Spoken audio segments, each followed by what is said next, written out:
I'm Joanne Peter. I'm Director of Innovation at Japaigo. And today I'm very excited to be joined by Sarah from Jacaranda Health, one of the innovators that Japaigo has worked with through our Worldwide Innovation Support Hub.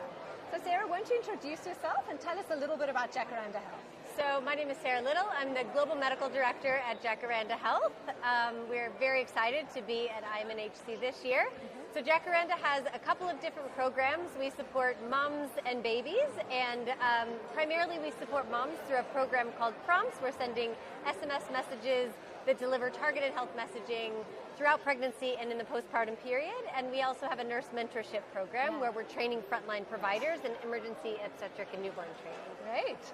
So I mean, one of the barriers that Japaigo tries to look at all of the time is this issue of innovators trying to scale their solutions in the public sector, because of course that's where we know the potential for scale and impact is most. So tell us a little bit about your journey scaling your solutions in the public sector. What are some of the challenges? What are some of the things you've learned? Yeah. We've learned a lot. As you know, we started as a series of private maternity hospitals and then evolved into working in the public sector. And there are a lot of different contextual elements in working in the public sector, specifically in Kenya. So Kenya is an interesting context because it is a devolved medicine context, which means that every single county has a different medical system in some way. What I would say is the thing that we have learned, our biggest learning is to really work with the county governments, to understand who your stakeholders are and to be able to really engage with them on their level in their context.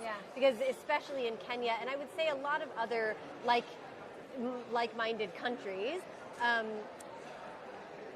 every context is slightly different when it comes to those government partners, and so you really need to understand who you're talking to. Is it the governor? Is it the COC? You know, that kind of thing. That's the importance of those champions. The importance of those champions, and we have actually seen success of certain programs just because we're talking to the right people. And so we've seen decreases in maternal mortality in some counties versus others, specifically because we're just talking to the right people and they're able to unlock finances, unlock certain challenges and barriers.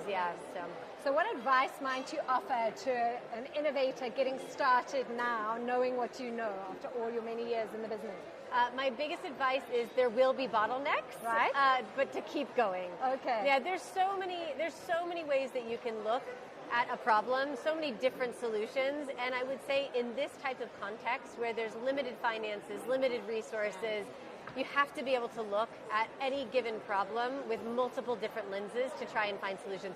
We have had to iterate over and over and over again, and if we admitted defeat every time we ran into a bottleneck, we wouldn't be here. Well, congratulations on the tenacity. Thank you. And the successes that you've been having. You guys are a great partner. Have a wonderful, wonderful conference. Thank 2 more days to go. Thank you so much. It was great to see you. And You enjoy the too. rest. Thank Take you. care.